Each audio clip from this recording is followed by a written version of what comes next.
사이소리. 두 개의 문제가 포함된 지문부터 보도록 하겠습니다. 훈민정음 반포 직후 간행된 용비어천가, 석보상절, 월인청강지곡을 보면 표기법이 통일되어 있지 않다. 자, 지금 여기서 주요한 내용이 소개되고 있는데 세 개의 그 간행본을 보면은 표기법이 통일되어 있지 않다고 했습니다. 그러면 지금 이 지문은 통일되어 있지 않은 표기법에 대해서 얘기를 하겠죠.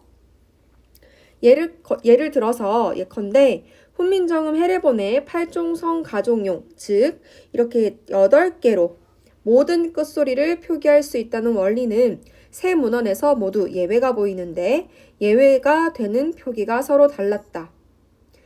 고유어의 이어적기와 끊어적기에서도 이들은 차이가 난다. 체언과 조사, 용언 어간과 어미의 결합에서 용비어천가와 석보상절은 이어적기 방식을 취했다. 자, 지금 우리가 어떤 문헌에서 어떤 특징을 보이는지 여러분들이 구분을 하시면서 봐야 될 텐데 지금 먼저 그 고유어의 이어적기와 끊어적기에 있어서 용비어천가와 석보상절은 이어적기 방식을 취했고 다만 석보상절은 체언의 끝소리가 옛니응일 때 주의처럼 이어적기도 하고 중을한처럼 끊어적기도 했다. 자, 지금 용비어천가 같은 경우에는 이어적기를 하고 석보상절 같은 경우도 이어적기가 나타나는데 여기서 끊어적기의 예시도 보인다고 했어요. 월인청강지곡은 체언의 끝소리가 울림소리인 느, 무, 르 그 다음에 반치음일 때와 용언어간의 끝소리가 느, 무일 때에 끊어적기를 했고 그 밖에는 이어적기를 했다. 다만 순을, 말싸말, 그 다음에 웃음을 에서는 이어적기가 보인다. 자, 월인청강지곡이 예외의 예외를 또 가지고 있는데요. 일단 정리를 해보면 월인청강지곡은 체언의 끝소리에 따라서 적는 게 다르다고 나와 있었습니다. 그래서 체언의 끝소리가 이럴 경우, 울림소리일 경우에는 그리고 용언 어간의 끝소리가 이럴 경우에는 끊어적기를 했고 나머지는 이어적기를 했다라고 했습니다. 자, 이어서 산문단 보도록 하겠습니다. 사이소리 표기에서는 자, 이제는 사이소리 표기가 나오는데 용비어천가는 다음과 같은 자음들을 썼는데 이 가운데 반치음은 나라스 이룸, 님금마잠, 바라스 우이 등과 같이 모음 및 느무르 등의 울림소리 사이에서 나타났다. 자, 용비어천가 기억해 두시고요. 석보상절은 사이소리 표기에 시옷을 썼지만 대신에 다음과 같은 그드 여린 히읗을 쓰기도 했다.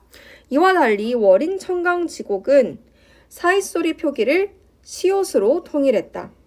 이후 문헌에서 사이소리 표기는 시옷으로 통일되어 갔으며 현대국어에서 촛불의 시옷처럼 합성어의 사이소리 표기에 남아있다. 자, 요런 것들 사이소리 표기도 세 문헌에서 각자 다르게 나타나는데 결국에는 시옷으로 통일되었고 이게 현대국어까지 남아있다라는 내용이었습니다. 계속해서 읽어보면 한자를 적을 때에는 용비어천가는 따로 한자의 음을 제시하지 않았지만 석보상절은 한자를 적고 이어서 그 한자의 음을 제시하였으며 자, 한자를 제시하고 그 뒤에 음을 제시했으면 월인청강지곡 같은 경우에는 음을 먼저 적고 한자의 표기를 했다고 합니다. 그래서 석보상절이고요. 이거는 월인청강지곡이죠. 그래서 한자의 표기에서도 차이점을 보이고 있음을 설명했고요. 마지막 문단. 한편 용비어천가는 순경을 비읍을 가진 나베다, 하바자, 이 형태로만 썼는데 석보상절은 다베다는 다베다나 다베다로 썼고 하바자는 하우자로만 썼으며 월인 청강지곡은 각각 다베다, 하우자라고만 썼다. 자, 지금 표기에 있어서 또 얘기가 나오는데 자, 다베다 그리고 다베다 두 가지 형태가 나오죠. 자, 지금 이 경우에는 용비어천가만 썼네요. 그 다음에 석보상절도 다베다나 다베다 둘 다 썼다고 했으니 됐고, 그 다음에 석보상절은 다베다도 썼고 다베다도 썼으니 이렇게 표시하면 되고, 그 다음에 월인청강지곡은 다베다로고만 썼다. 자, 그 다음에 하바자와 그 다음에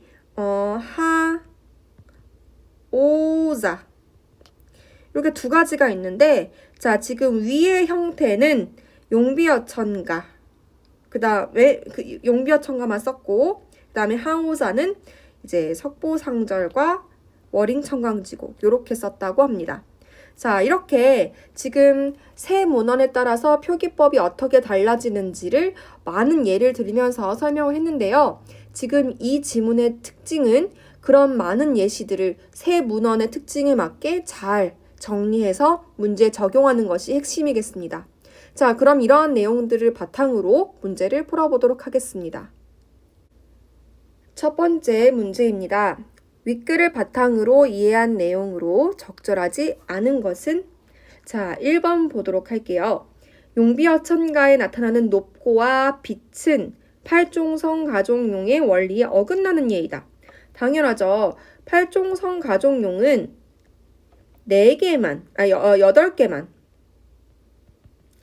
쓸 수 있다. 받침으로 8개만 발음할 수 있다라는 그런 규칙인데, 당연히 피읍, 치읓은 여기에 포함되지 않으므로 이런 원리에 어긋나는 예라고 할 수가 있겠습니다.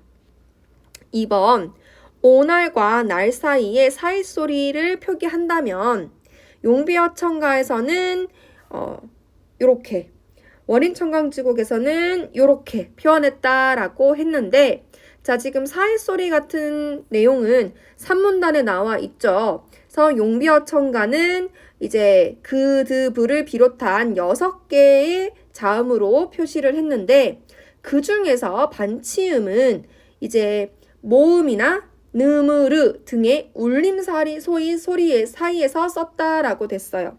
자, 근데 지금 오날, 그리고 날 이렇게 지금 결합이 되는 거잖아요. 그럴 때 지금 리을하고 니은은 모두 울림 소리이기 때문에 용비어천가 같은 경우는 당연히 반치음을 쓰겠죠. 자, 그 다음에 월인청강지곡 내용을 보면 앞에 용비어천가와 석보상절과 달리 사이소리 피우기를 시옷으로 통일하였다라고 했습니다. 그럼 당연히 시옷을 썼겠죠. 맞습니다. 3번, 현대국어 바닷물의 시옷 표기는 중세국어 사이소리 표기에서 유래하였다라고 되어 있는데, 본문에서 뭐라 그랬냐면 촛불의 시옷처럼 현대국어에서 합성어의 사이소리 표기에 그 중세국어의 흔적이 남아있다라고 했어요. 마찬가지로 바닷물, 당연히 합성어죠. 바다 플러스 물인데 거기에 사이소리가 표시가 되어서 굳어진 경우라고 할 수 있으므로 촛불과 같은 예시이기 때문에 맞습니다. 4번, 중세국어 한자음인 편인 천은 석보상절에서 이렇게 쓰고 월인청강지곡에서 이렇게 썼다라고 했는데, 자, 지금 얘는 한자고 얘는 음이잖아요. 그럼 한자와 음의 표기를 어떻게 순서에 맞게 쓰냐? 그걸 물어보는 건데, 자, 지금 사문단에서 한자를 적을 때의 순서가 나와 있습니다. 보시면은 석보상절에서는 한자를 적고 이어서 그 한자의 음을 제시하였으며, 월인청강지곡은 한자의 음을 적고 이어서 그 한자를 제시하였다라고 되어 있거든요. 그러면은 말 그대로 지금 석보상절 같은 경우는 한자를 적고 음을 쓴 거 맞죠? 월인 청강지곡은 먼저 음을 적고 그 다음에 한자를 제시한 거에 맞음으로 네, 설명이 맞겠습니다. 5번 혼자의 중세국어 표기는 용비어천가, 석보상절, 월인청강지곡 세 문헌을 통틀어서 세 가지가 나타난다라고 했는데 우리 아까 본문에서 정리했듯이 세 가지가 아니라 두 가지죠. 어떤 거냐면 하바자 요거랑 하우자 이렇게 두 가지가 있었기 때문에 세 가지가 아닌 두 가지이므로 적절하지 않은 답은 5번이 되겠네요. 두 번째 문제입니다. A와 자료를 통해 탐구한 내용으로 적절하지 않은 것은 자, 본문의 A 내용은 어떤 거였냐면 고유어의 이어적기와 끊어적기에 대한 내용이었어요. 자, 그러면 이를 바탕으로 자료를 탐구했을 때 답을 찾아보면 되겠고 3점짜리 문제네요. 자, A를 봅시다. A는 1번. A는 용비어천가에서는 가제로 적혀 있겠군. 자, 가스 그다음에 에 이렇게 결합인데 지금 용비어천가에서는 어떻게 썼냐 물어보는 거잖아요. 자, 그러면은 A의 내용을 우리가 떠올려 봐야 될 텐데 그 내용을 잠깐 가져오고 먼저 보면은 용비어천가 같은 경우에는 이어적기를 한다 그랬어요. 그 다음에 석보상절 같은 경우는 이어적기 방식을 취하는데 끝소리가 체언의 끝소리가 옛니응일 때에는 이어적기도 하고 끊어적기도 한다라고 했습니다. 다 기억나죠? 그 다음에 월인청강지곡 내용을 보면은 자, 지금 여기서는 체언의 끝소리 그 다음에 용언 어간의 끝소리에 대해서 집중하고 있는데 체언의 끝소리가 울림소리인 이런 것들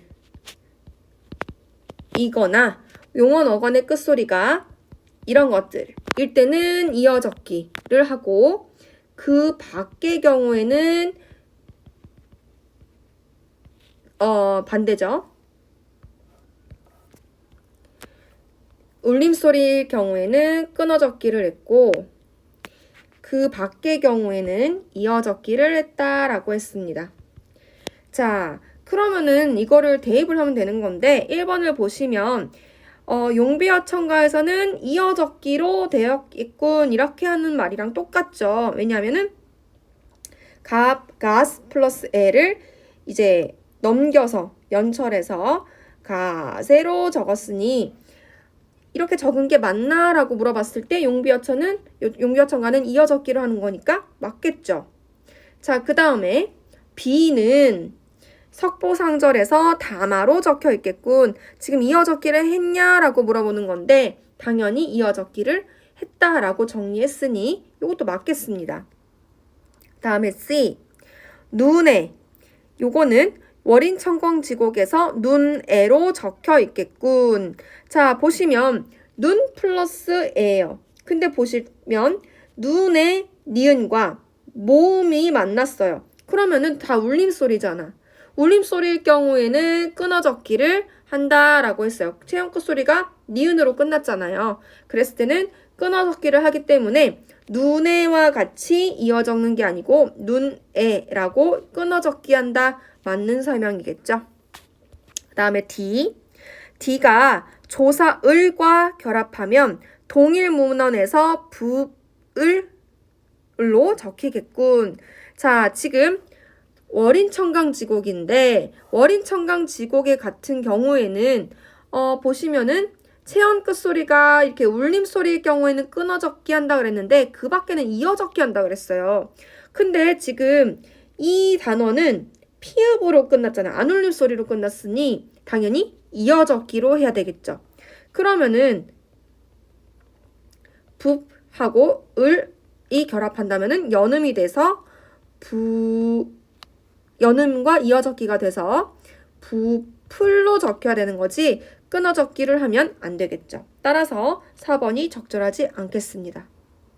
5번 이가 조사 이와 결합하면 동일문헌에서 스스이나 스승이로 적히겠군이라고 되어 있는데 자, 석보상절 같은 경우는 보통은 다 이어 적히긴 하지만은 받침에 옛니응이 왔을 경우에 체언의 끝소리가 옛니응일 때는 이어 적기를 할 수도 있고 끊어 적기를 할 수도 있다고 했어요. 그러면은 이렇게 이어 적기를 할 수 있는 거고 이렇게 끊어 적기도 할 수 있다는 겁니다. 그건 맞겠죠. 자, 이렇게 본문의 내용을 자료에다가 적용해보는 문제였는데 본문의 내용을 잘 알고 있으면 그렇게 어렵지 않았을 겁니다. 어쨌건 이번 문제 정답은 4번이 되겠습니다.